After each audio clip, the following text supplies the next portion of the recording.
Hey, kids! It's me, Nick, from Nick Hall Comedy. I'm Joshua Griffey. Did you like my new intro? More than I like chugging Dayquil. Kids! Oh, I got the Black Plague on the flights there, Nick. You did? Yeah, we've been traveling a lot lately, and somewhere on like my 8 million flights and visits to more desolate lands with like bugs and stuff, I caught the Black Plague, dude. Yeah, so let's just talk about it for a second. Let's just talk about it for most of this podcast because I don't have much else prepared. Okay, so yeah, Josh and I went ahead and missed a week of podcasting, unintentional. And then we started to miss a second week, but now we are, late in the week, just fucking making it up for it. We both feel like dog crap. For you kids! We're here for the thousands, or at least like the 10 listeners that watch it like 100 times each. I think I like that intro. Kids! It's kind of weird. It's unique. It is. I've never heard a professional do that before. Have you ever seen a show start like kids? I feel like if I have, I turned it immediately. So yeah, me too. I don't want this hat anymore. I just have fucked up hair. I got a cool outfit on. Did you notice? Yeah. Can you see it on the camera? I went to my brother Dustin Griffey's graduation, Indiana University, and I saw the world's greatest cover band, Rod Tough Curls and the Bench Press. Got a shirt and everything. Met the band. I got to say, dude, even living in LA and, being a bar frequent as I am, I've never seen a better cover band, man. These kids brought the thunder. Well, sometimes you find good cover bands, sometimes you don't. So all you kids, go out there, like their Facebook, at Twitter, buy a shirt, man. Get in on the thing. Yeah, we wear hats and weird sunglasses. We're cool now. Like our Facebook first. Well, I mean, like us more. And then, like us more, but you can help them also. Hell, follow us on Twitter. Follow them on Who gives a shit? It's not like it costs you money to follow us on Twitter and Facebook. Anyway. Okay, so here's what happened. Let's just start from the beginning. We'll get to Rod Tough Curls and the fucking Bench Press, which is just a great band name. One of the best band names I've ever heard in my life. When we get to that, we're going to talk about band names because I'm a huge fan of that band name. Well, I got a list of band names and songs that should and should not be covered, so I'm ready. Let's get it going. Well, let's just start from the beginning. So here was the original. Joshua and myself. Yep. We went out to Kansas City, Missouri / Kansas. We were kind of in both parts. Yeah. Of it to film a video with Jeremy Eisenhower, who turns out can just mash softballs like a million feet. Softball legend. I mean, the dude can just kill them. So we go out to Kansas City to do that, and we filmed a Kent Murphy video with him. Kent Murphy meets Powerhouse. But when we went right. Well, when we went there, we took everything with us. We're like, we'll just get Jeremy on a podcast, and that'll be that week's podcast. Mm-hmm. We're not going to miss a beat. We're fucking professionals. We're not going to miss anything. True. And so we got there, and we played in a home run derby, and then Josh and I decided to go to St. Joe, Missouri. We essentially, 3 fans of the channel bamboozled us, I guess. They kind of were like, do you want to just go have drinks? And I was like, yeah, that's fine. And I don't think we really thought it all the way through. Yeah, and the next thing, flash forward, Josh and I are wasted riding around in the back of a Ford Fiesta. Yeah. Looking for Craigslist prostitutes. Yeah. I mean, not seriously looking, but almost got in a fist fight with a broad who looks like Andre the Giant's half-sister. She was poking me real hard. It just got out of control fast down there, didn't it? Not really looking for, but that's the state we were in. We went from hey, let's have a couple of drinks to, hey, we're going to make the worst decisions of our lives all the time. Nick was like, look what my smartphone can do. Yeah, pretty much. And I was like, well, this is like a creative writing challenge. It just became comedy gold for us. Yeah, right. By the way, Eisenhower, thanks for the bat, man. Can't wait to hit dingers with this. Lisa and Jeremy sent us this. It's the Mike and Freak 52.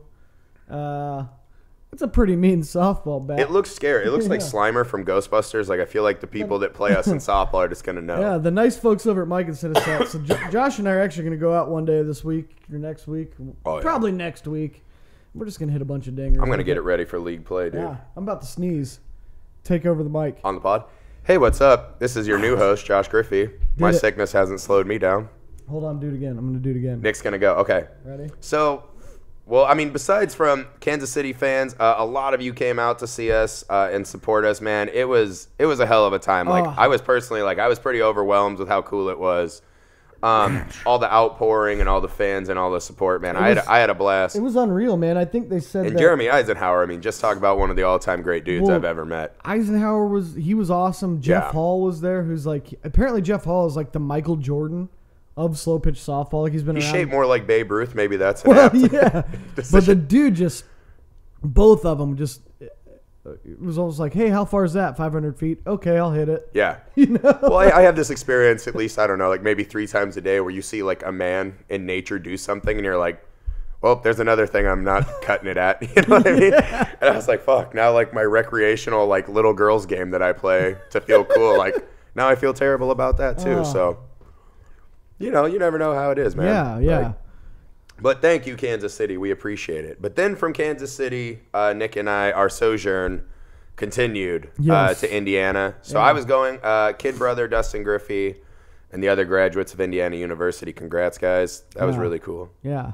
So Indiana didn't work out as planned either. Well, I made it there. Other than that. Yeah, I made it myself. So tell me about Bloomington, and then I'll tell you all about Indianapolis. So I was at Bloomington. It's one of those, they picked me up from the airport, and right away I'm like looking around, and here was the 2 things that stuck out to me, right? Is first off, like, when the fuck did college kids become children? And always. Secondly, why do people drink alcohol? Ever. Those are the 2 things. Well, because like for me, it was like get straight off the airplane. Like, so here was the big night for me, right? We went out to Rod and the Tough Curls and the bench presses. Yes. We went out to see this cover band. My brother loves them. He had the whole get up, right? They got me a shirt and everything. And it was great and it was fun. But you'd be doing this thing, right? We were like looking around, you're drunk, and like I'd look over and be like, oh my God. I'd be like, look at Dad Asto. And like you'd see like legs and an ass, right? And you'd be like, holy shit, like it's so tight and perfect. Then there'd be a little turn, right, with a little bit of side boob. Oh, yeah. Which is maybe the best kind of boob, a little side boob. Everyone's wearing the under boob more. I like side boob, though. Like, you know, like cut off shirt and you just see the you ever see the guys like in our heyday when like they'd be working on their motorcycle, like playing Scorpions music? No. And they'd have like a black t-shirt. Like that's kind of a thing that girls do now. Yeah. And you can just see their bra. So you get a lot of side boob. I thought you were going to tell me about the belly shirts that all the high school football players used to wear at practice back in the day. Well, it wasn't just football players. Let's not be coy that you didn't have one of those as well. Or the sweatshirt. Mine was actually a Metallica shirt cut off directly under the horns of the M and the A. But that's neither here nor there. So I'm at the Tough Girls. I'm like, Dad Asto, those legs, side boob, everything looks good. Yeah. The girl turns around, and it's a college girl. And all of a sudden you're like, wow, you're repulsed. You're like, holy shit, like, that looks like your niece now. Yeah. Like, college girls look like young girls. You know what I mean? Good, like, though. what happened? Like, when did I just become this old sack of gravy? Well, like sweating and... Here's the difference. I mean, I was still out drinking all the college kids, though. Here's the difference between you and me. You're married and I'm not. Yeah. So you look at them with a little bit more care than I do. I'm like, I might accidentally have one of these soon. Yeah. Yeah. I mean, if they're in college, I'm assuming they're at least 18. I can tell you this from county jail records, that is not a safe assumption. Probably not. You don't check these. I don't know. We went to last year. Me and a bunch of my buddies went up to Ball State for just we were in Indianapolis. We were actually getting. I haven't been since I graduated. Right. We were about to go out in Indianapolis, and all of a sudden the 4 of us were like, "Dude, fuck it. Let's just get a hotel room and go up to Muncie and just tear it up with the kids." Mm-hmm. And so we get up to Muncie, and like the whole village has changed. Where we used to go to all the bars when we were in college, and where there was a bar called the Locker Room that I used to go to all the time before I'd go to the Chug where you worked. Right. But the Chug wasn't there anymore. Like they moved it, and instead it was a bourbon bar. Wait, they moved the Chug? Yeah, no, not the Chug, Locker Room. Oh, I was like, they moved Jesus. Locker Room. So we get there and it's a bourbon bar now, okay. Like on the campus of Ball State. Mistake. So we walk in, and the 4 of us drink a bunch of bourbon now. Like we're kind of bourbon snobs. Like we know a lot about it. Right. Which is just dumb in its own Mixed right. with what college kid is like, I want to spend my 8 quarters on a bourbon. So we walk in thinking like, yeah, we still look pretty young. And it's like, you could hear the fucking jukebox scratch when we walked in, like, who are these fucking old bastards, right? Oh my God. So we walk up and they've got all this beautiful bourbon on the wall and this girl bartending, and I look around. Well, first I order, I'm like, let me get a Booker's with a splash of water. Okay. And then like all the guys doing it, and then I look around and all the kids in there just holding Keystone Lights. Yeah. And behind me, 2 kids are playing beer pong on the table in this nice bourbon bar. Right. And I was like, Jesus Christ. I think we fucked up. Yeah. We should get Keystone Lights. They're going to find us out. No, I mean, there was like this weird duality moment, right, where I met a girl who was 27, and I was like, holy crap. I'm like, finally, someone I can talk to. It was like literally like me and my mother, who's like 50. Yeah. And then like all children, right? Like one girl literally was like, oh, you're Dustin's brother? How old are you? And I went, oh, I'm knocking on 30's door. And she kind of did the, you know, like literally like I had just like peed myself in front of her and she smelled it. She just, is she's that like, piss? Is that, did you piss yourself? Is that piss? Yeah, I mean, like, she literally was like, I can just smell the death on you. You know what I mean? Like a grandma's knee sock, like, you smell like death, it's over for you. But then at least, like, here was the other, like, at least the bench press and Rod Tough Curl himself, they played some old-timer music for me. Yeah. Like, they played, which I gotta say, man, this is like a cover song that, like, I never hear a cover band play. And it's got to be the best cover song of all time. They played Queen's Fat Bottom Girls, and that fucking place just exploded. Oh, I'm gonna take you home tonight. Yeah, right? Right, but that's what I mean. They just, like, they had, like, a whole thing, dude. There's, like, this cult of the Tough Curl, where, like, they all dress the same. They got the glasses and the shirts. They have, like, a little, like, video game sound where it's like, and all the kids, like, have, like, a response to that. Like, they're training these college kids like Pavlov's dog. Oh yeah, it's pretty cool, man. I've always been a huge fan of that song, "Fat Bottom Girls," just because you know it's Queen, Queen's fucking awesome. But Freddie Mercury, the dude who wrote it, he was thinking of Michael Sam in his head when he wrote that song. He's a gay guy that died from AIDS. Yeah, one of the most badass rock and roll dudes ever. Probably the best voice, the greatest voice ever in rock and roll. Not even close. Well, this dude who just like.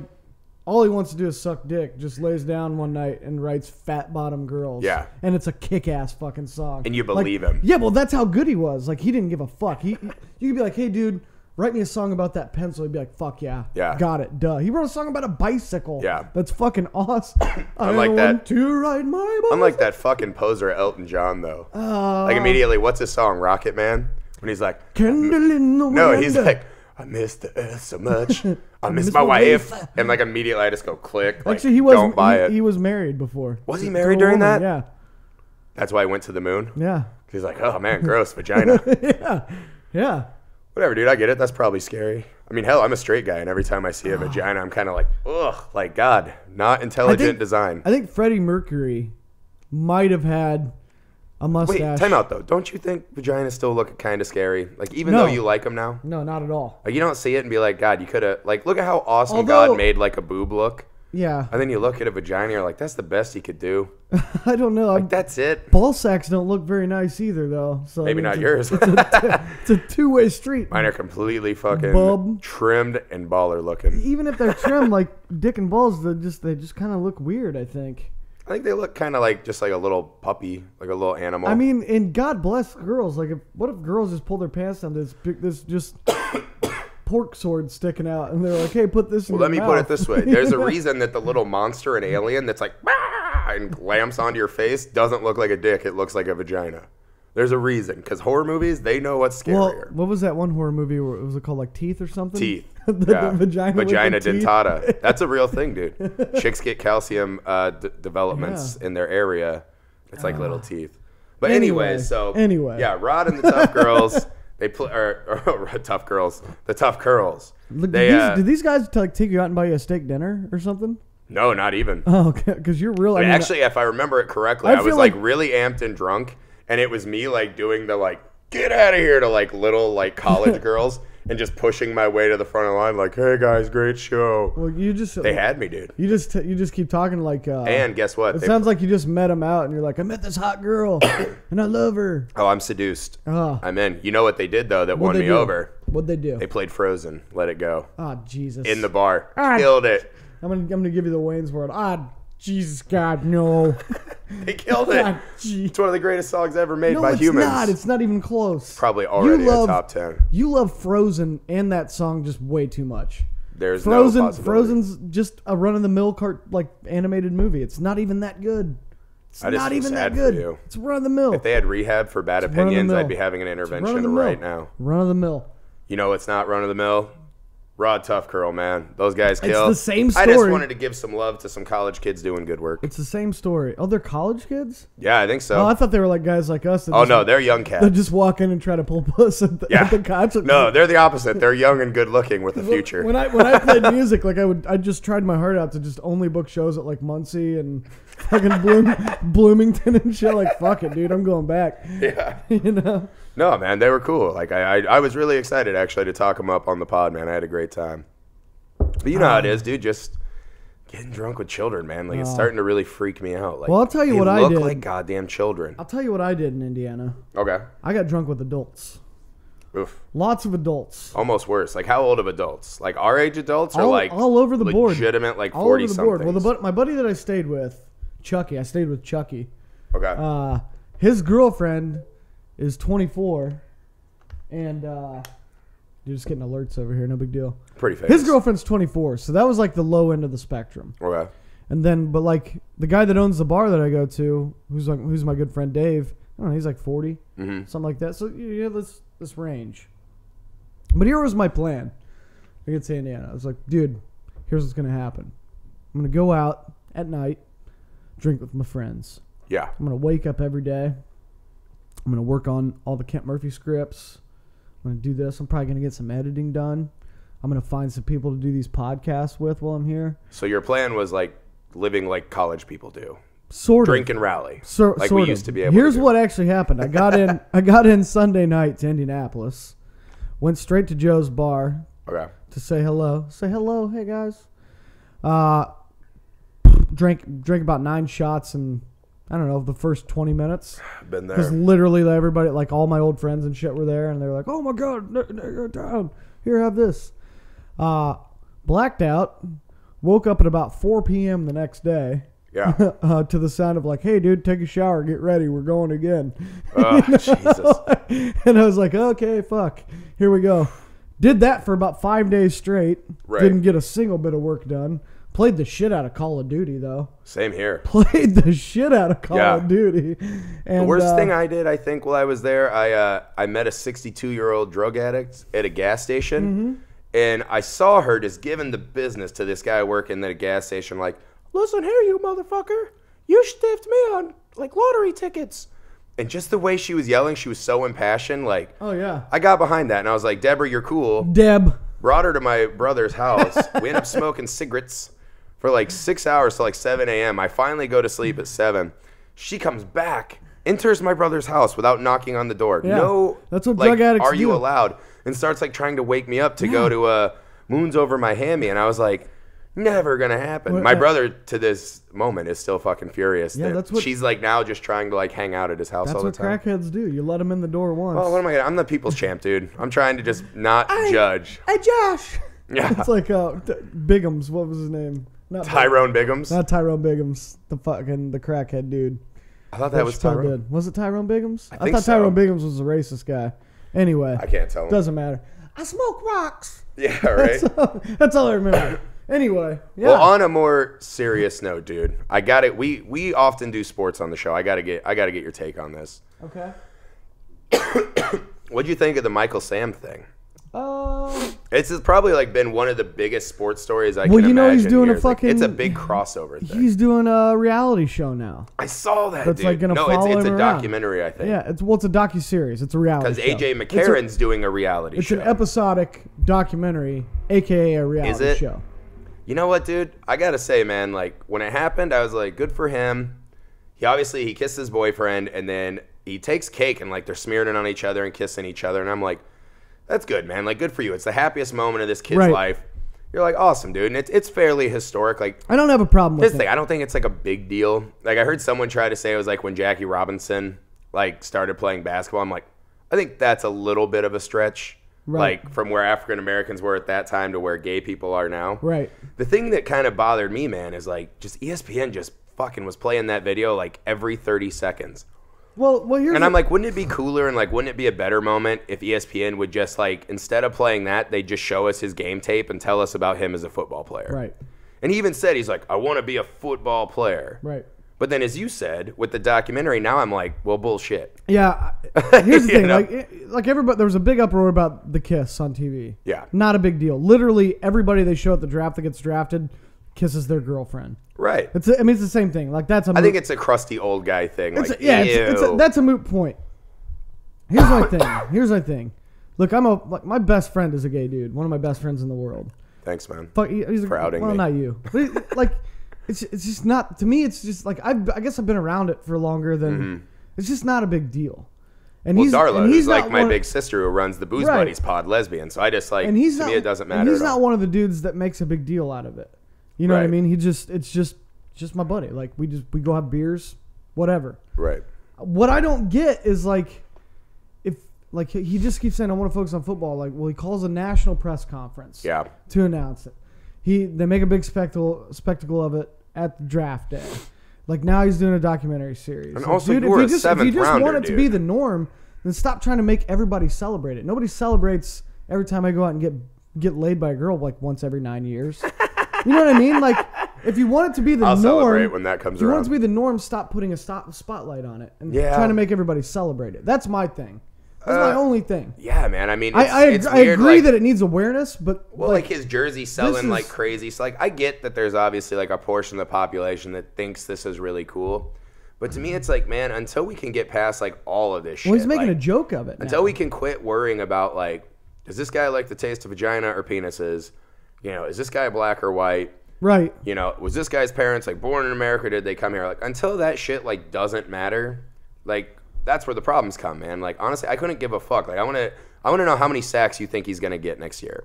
I don't know. You think he's even gonna make the team? Like, that's the kind of shit I care about. Like, who's gonna fucking watch that documentary if he doesn't even make the team? Like, right. And the way the media focus on the game. The way the media treats it too, it's like, if say he doesn't make the team, if he cuts them, the Rams are bad guys. The media will be all over it. Yeah. The liberal media. Well, I mean, it's got to, and I'll give you this, it's got to be Fox News tough will be for like, him, Fox News right? like, hell yeah. Yeah. And the liberals will be like, the goddamn. Think about every other, pass rusher who went in the draft. Like, all they have to do is focus on football. Like, I get that it's hard for, like, I mean, God, for a guy of his age, I mean, he's a young guy too. Like, all of that kind of scrutiny and whatever, that's got to be crazy tough. But at the same time, I don't think he's helping his own cause, man. I get it. Well, that's the thing, though. Maybe it is probably tough, but like he came out to his other team, to was it Missouri? Yeah. Like a year ago, didn't make it public. Didn't like nobody noticed. He, like co-defensive player of the year, like he had like a good year, everything was fine, and then all of a sudden when he goes to NFL, he's like, now I want to make it public, and really like. I don't know. It just feels like a big grab for fame and well, I mean, that's attention the thing, that he doesn't I don't feel sorry for him because he brought all the attention on himself. Right. I just don't. Well, I think none of my buddy has never had a press conference or like at City Hall to be like, hey, everybody in the town that I live in, just FYI, I'm gay. So, look at me. Like, I think what it is like he's doing it in a culture that is notoriously homophobic. So I think what it has become is like this lightning rod of like hope and inspiration for young gay people. I don't know that's fine. That's fine. But here's where I'm with you, right? Is like you can't have it both ways. Either you just want to be a football player or you want to be like this big, icon celebrity like doing documentaries. Like to me it's like which one is it? Like don't tell me I don't want any attention. I just want to be everyone else and play football. But then on the other hand, you're doing all this. Well, because to me, you can inspire just as many people just playing football. I don't think that our culture is as homophobic as you think it is. I think you'd like. No, just let me make my point. What I'm saying is, what you do when you hold a press conference, you do this, then you give all the homophobic people a voice, and it makes it sound louder than it is. You give them the opportunity to come out of the woodwork and be ignorant. It's the same. It's the same. Like there's always going to be people that don't like gay people and that support them. And it's always going to be that way. There's always going to be racist There's always going to be people that like Pepsi instead of Coke. It's like the same divide, numbers wise. But like if you stop giving those homophobic people a platform to talk on by having these press conferences and this fucking reality show about I'm a gay football. Just if you really want it to be normal. So you think he should hide it? No, I don't think he should hide it. But it just like I don't walk around and be like, hey, I'm straight, bro. Hey, by the way, I'm straight. Right. But we're not a minority in the culture, man. I don't know. Stop shoving everything into everybody's face. Like, I think the people that are going to accept it are always going to accept it. And the homophobic... I would say that the jersey sales alone show that there was some kind of explosion of acceptance for this moment and what this guy's doing. Well, it's just... To me, it just strikes me as the hypocrite, like, on a football player level. Like, I want to be normal, but I'm doing all this rock star stuff. Like, I don't care about the rest of it, per se. Right. I don't think that's where he's fucking... Because those people, like, let's be honest, the people you're talking about...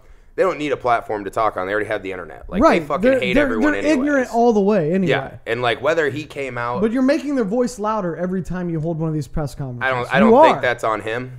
You know what I mean? Just like, I don't think it's on Obama that like more racist people are pissed off now because we have a black president, you know? Like, whatever, dude. Like, people are going to fucking hate and hate and hate. And speaking of hate, Donald Sterling was back.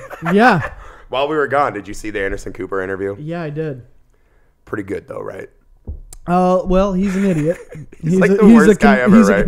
He's confirmed the worst man in the world. I love how they're like, do you want to apologize to Magic? And he kind of just goes, he has AIDS. Yeah. Like, that was like his whole thesis of the fuck him, he's got AIDS. Yeah. Hey, what's Magic Johnson ever done good? AIDS. AIDS. And you're like, Yeah. I don't know, man. He's a piece of work. This guy. Yeah, dude. I don't even know what to think about it now. You know what I mean? Yeah. Like, do you think we should just maybe, like, quit putting microphones in front of him? Or do you think we should put more microphones in front of him? Oh, more. More? Absolutely. I mean... Well, for two guys doing a podcast, he's great. Yeah, he's on fire. Let him say what he's going to say. And then I'm all for, like, throwing stones at him at just City him Hall. and Clive and Bundy get, like, an odd couple show where they have to live in an apartment. Yeah. I'm all for, like, beating him with, like, rat bats. Yeah, right. later on, but let him just chase him down the dusty road, just hitting him the whole way. I'll lead the mob, but I want to hear it. You know, let him. Before cancer gets you, we're gonna get our fill. Let it get it all out, dummy.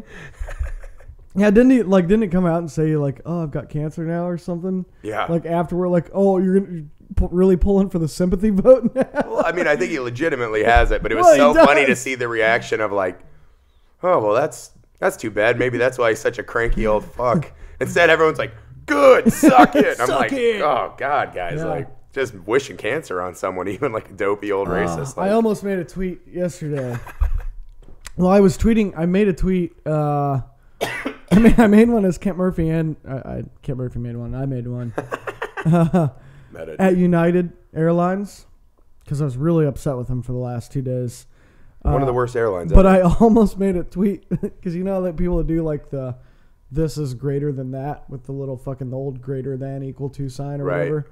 I almost just put Donald Sterling greater than United. just like I was that mad at fucking United yesterday that I was like almost be like, you're worse than fucking Donald Sterling. That's a hell of a shot across the bow. But I didn't. I talked myself out of it. But now you've said it out loud. Well, yeah, now for people to still know. But now I'm showing you how smart I am, and I reflected on it and I said, no, not the best. But like that's how mad I was at it. Here's what happened. United. I hope you're fucking watching this, John United, whoever the guy that owns it is. Probably John United. That's probably who owns Johnny it. U. John United. So I get to the airport. I'm supposed to leave Indianapolis at 3 p.m. on Tuesday. And I checked Monday night. I checked my flight. Everything's good. Check it in the morning. Everything's good. Fucking Chucky, God bless his heart, gets in the truck, drives me 45 minutes to the airport. I get there. I walk in. Doing the little self-check-in thing. Click, click, clack. Click, clack. What's the Sam one? Click, click, click, clack. Click, clack, clack. Click, clack, click. And it's like, your flight at 8 a.m. tomorrow is on time. And I was like, well, no, it's not. That's like 18 hours late. Like that's not even close to on time. And so I stand there at the counter and I'm like, dude, what's up? Mm-hmm. Why is my flight at 8 tomorrow? He's like, well, the air traffic control caught on fire in Chicago, and there's bad weather in like Houston and Dallas, like our main hubs, and blah blah blah. What's the serving sizes on these? Should all I of keep it, dude. this? Yeah, I don't think you should at all. And I was like, well, I go pull up the little computer there. I go, how much information do you have on me? He's like, well, I have your email address, your home address, and your phone number. And I was like, well, you just couldn't have reached out any one of those ways before I drove 45 minutes to the airport on the wrong day to fucking tell me my flight's not there. And he's like, well, I was like, well, whatever. So fucking Chucky comes back, picks me back up. I get there at 8 in the morning the next day. Walk in, and again, the flight's delayed by fucking 3 hours. Of course. No alerts, still nothing. As is tradition. I was like, cool. That's what I want to do. I wanted to fucking get up at 5 today so I could hang out in the airport for 4 fucking hours. So I'm sitting there, and I have a connection flight, so I go and change that because I know I'm going to be late. Then I finally get the first alert like an hour after sitting in the airport. Oh, your flight's going to be 4 hours late now instead of 3. Gee, thanks, United. So I go and get the connection flight changed again. And then another fucking alert comes in. It's going to be 5 hours late now. So I go to get the connection flight changed again, and the dude's like, nah, just hang on to that ticket, man. This plane's going to be there like 20 minutes early. Yeah. You're going to be fine. And I was like, I don't think I am, dude. And they haven't misled you today. Yeah, so I was like, I don't think I am. I have full trust in you. This is my third cancellation. I only have 3 minutes from gate to gate to get on the next flight. Easy. Like, I was like, let's just change it. He's I've like, seen no, that in you're a going to be Steven good. Seagal flick. Easy. I was like, please, can I change it? Because I have luggage on this flight. I don't want that shit to get lost. Please let me fucking change this. He's like, no, you're going to be good. Hang on to it. Fine. You know what? I'm going to trust you here. Right. Tyrone or whatever your fucking name is. So finally the plane takes me from Indianapolis to San Francisco. Sure enough, it's about 40 minutes later than what they thought, so I missed the connection flight. I go to this lady at the United counter, and I say, hey, just got in from Indianapolis, tried to change my connection flight there, but the guy told me not to, and I missed it. Can you help me out? And she just doesn't even look up at me. She just goes, customer service is down that way. Keeps typing. And I smacked my hand. I almost Steve Martined her ass from fucking Planes, Trains, and Automobiles when they fucking send him across the tarmac for us. He's like, give me a fucking car right fucking now. Right. Like, he's doing that, you know? Like, I almost did that by smack my hand down on the counter. And I go, if you were going to give me real fucking directions, where would you point me for the fucking customer service? She's like, you don't need to use that language. I said, I don't think you listened to anything I said to you before this. I've been in the airport for fucking 24 hours now, and all I want to do is figure out how I can get my fucking flight changed. You won't even look at me in the eyes. And she's like, oh my God. She's like, it's down at the end of the hall before gate 60. I was like, how hard was that? You know? That's probably what her husband says every single day. So I get down there, and there's just this fucking butthole of a line going into the customer service because literally everybody's just fucked over like me. Right. And everybody's in line doing this, like fucking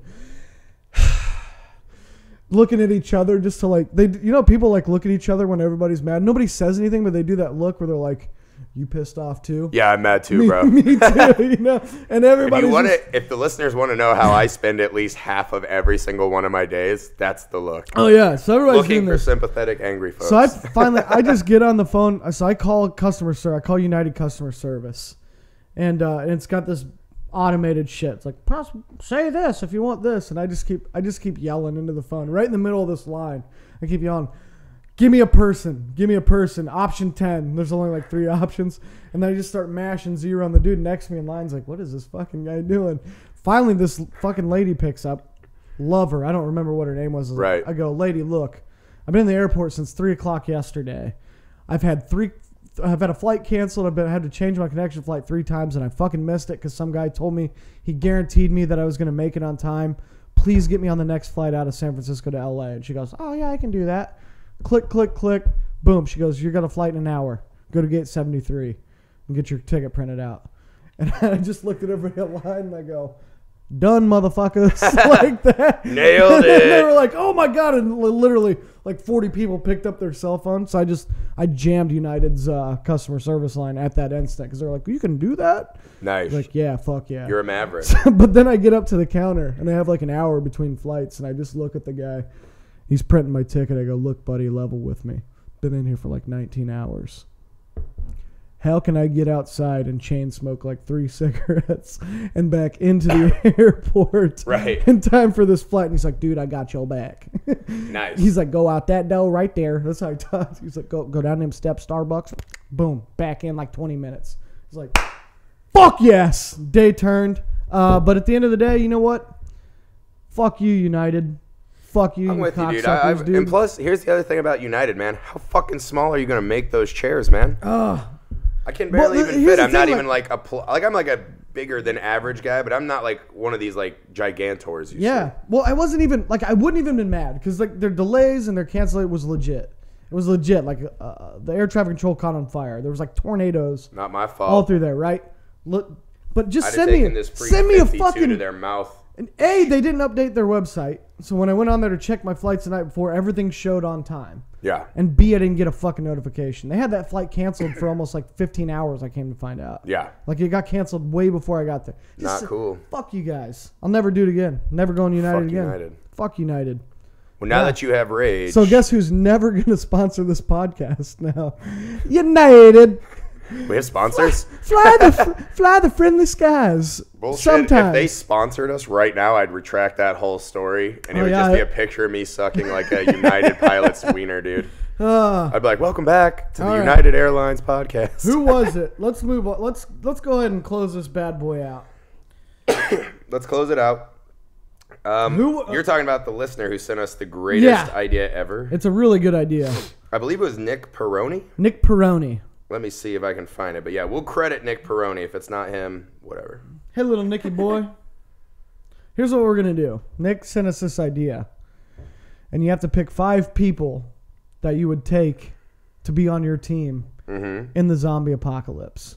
When the shit pops off, you get your choice at any 5 people. 5's a lot. You want to do 5 or 3? Let's do 5. All right, let's do 5.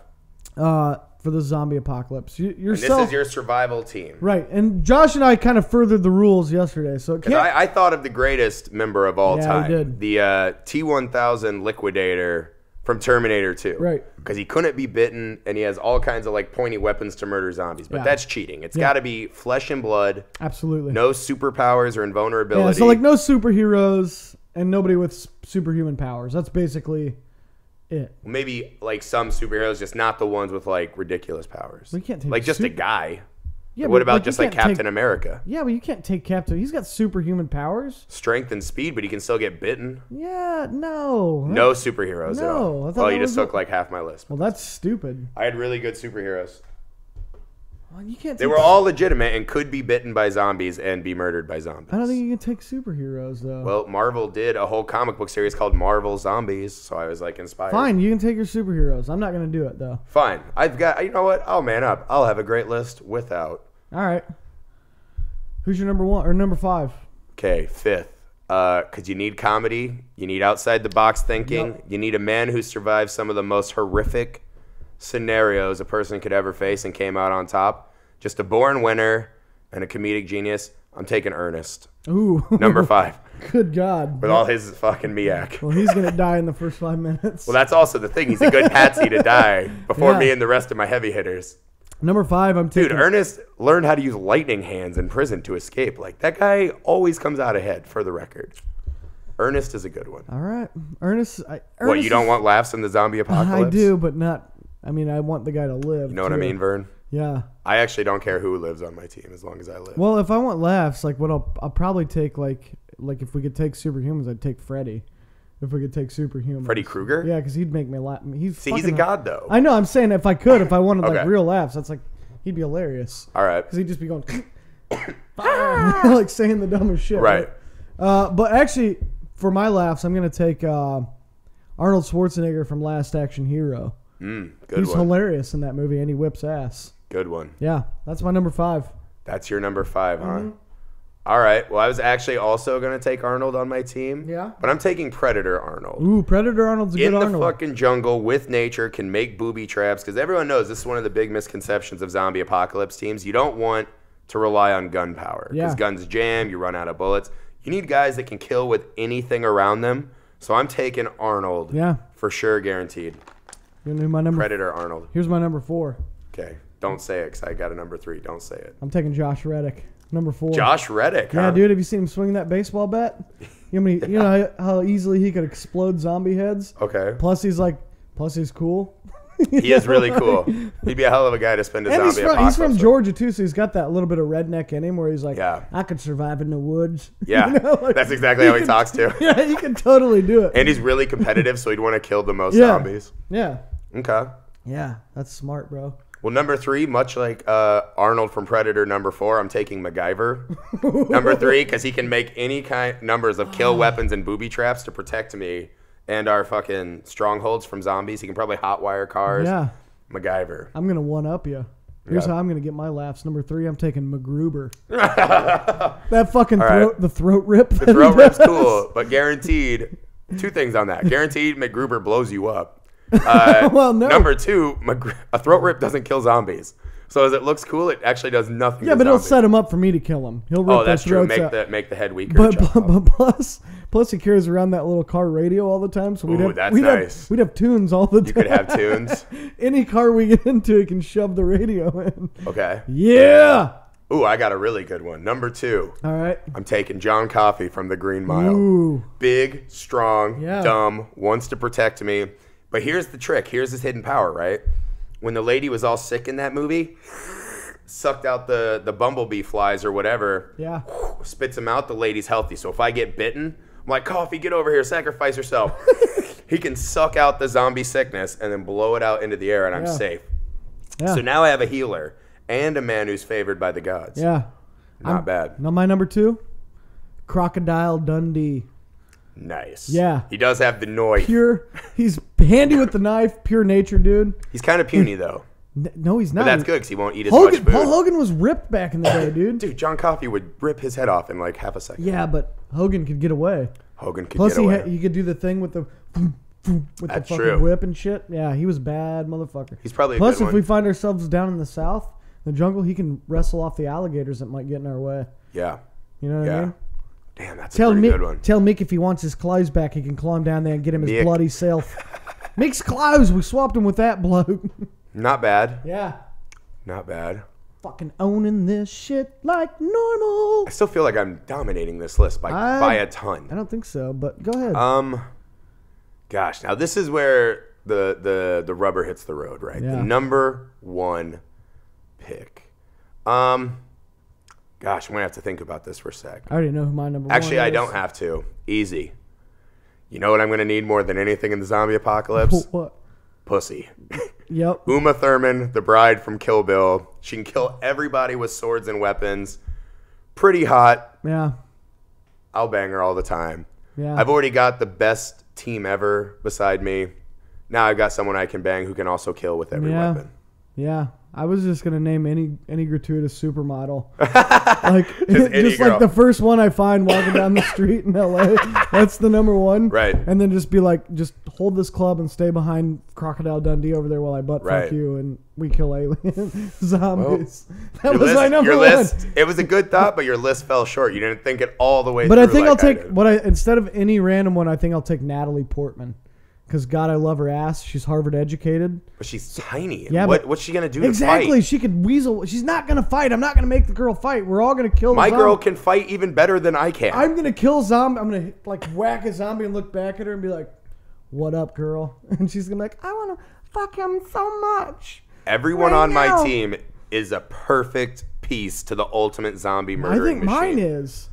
I don't think you thought it through. I got Arnold. MacGruber is going to kill your whole team. MacGruber is not going to kill my whole team. Have you watched MacGruber? He killed an entire van of pro wrestlers that were his team. He learned his lesson after that. He learned his lesson. He did. He used Ryan Phillippe as a body shield for bullets. That's going to be you. MacGyver is infinitely better and more loyal. He's going to be hilarious, though. That's why I have Ernest. Well, he's my Ernest. Like, they're going to get killed right away. Ernest never killed his partners and teammates. Ever. Yeah, he did. Ernest didn't even kill lobsters. He just used them as booby traps.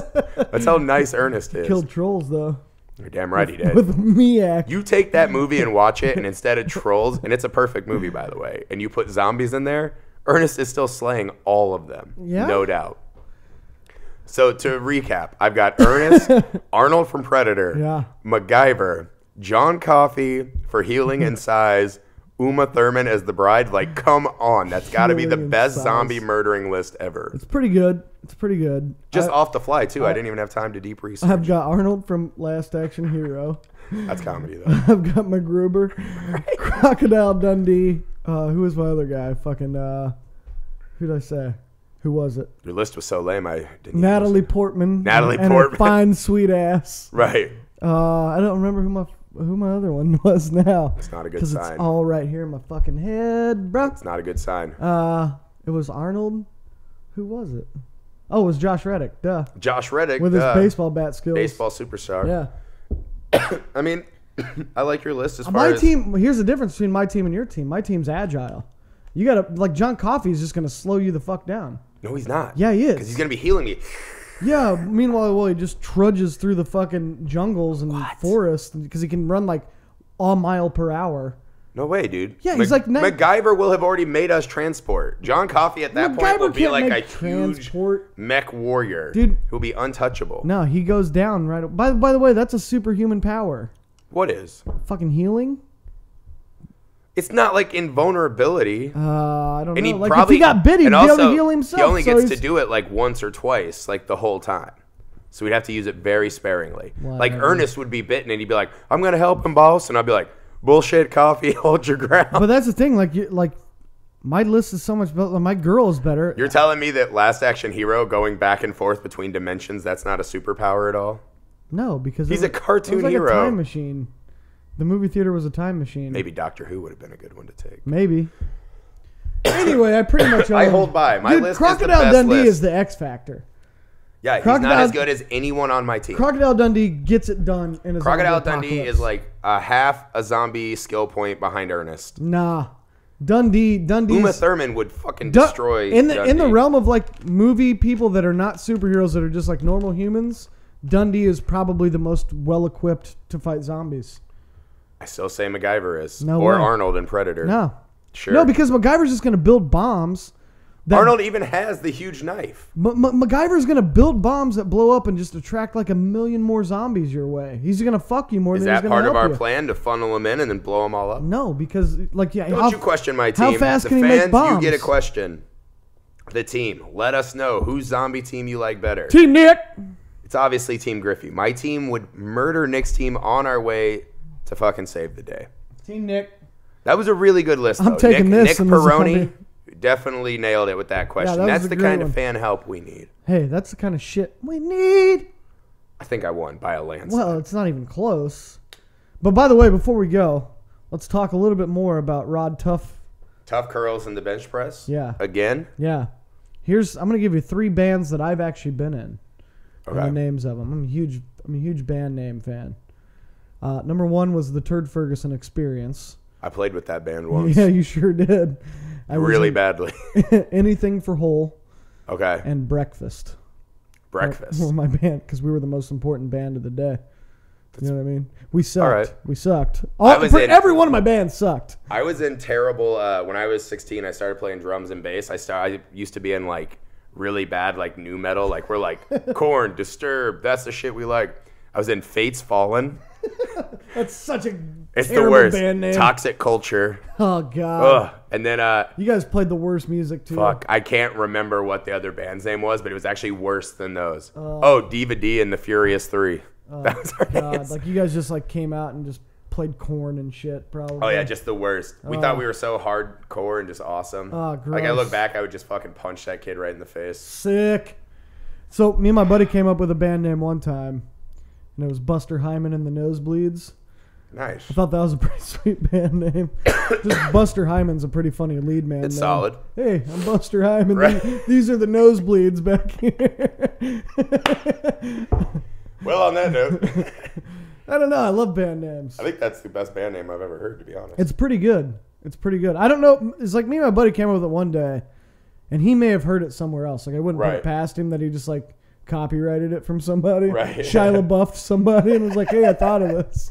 But ever since then, I've always thought that was a great band name. That's the band name of the gods. Well, have you ever? I read a book one time. That was it. About remember the Butthole Surfers? Yeah. They used to, when they first started, they used to go by a different band name every night when they would play out around like LA and shit. Right. And then, but they would just like push it to see what people would actually write on their marquees. And one of their band names one time was The Inalienable Right to Eat Fred Astaire's Asshole. Like, someone put that up in letters? Like on a marquee. Wow. But they just like came up with different bands like that every night. They're like, yeah, what's your band name? Like, Fred Astaire's asshole, like whatever, yeah. You know, like whatever. Your mom's vagina has gonorrhea. Oh yeah. Yeah. Anyway, I don't know. I thought you might have some more band names to drop in. Obviously, as you can tell, I was the king of the worst band names. So. Well, I'm the king of obviously zombie lists and band names. Well, I mean, I'm glad you had some good band names. Your zombie list would get murdered immediately. Well, I guess that's it for today. We'll be back next week in full force. Full force. And from then on. Full format, awesome show. Full format, awesome show. We're gonna start doing. I think we're gonna start doing some vlogs too, to talk to you kids a little bit more. We got some other shit to say. Next week's show though is we're going tonight, early screening. This next week's show will be a lot Godzilla. So get out there and fucking watch Godzilla. Word. We're amped for this movie, and we're gonna talk a lot about it. Kids, thanks for watching the Nick Hall Comedy Podcast. I'm Nick Hall. Josh Griffey. All right.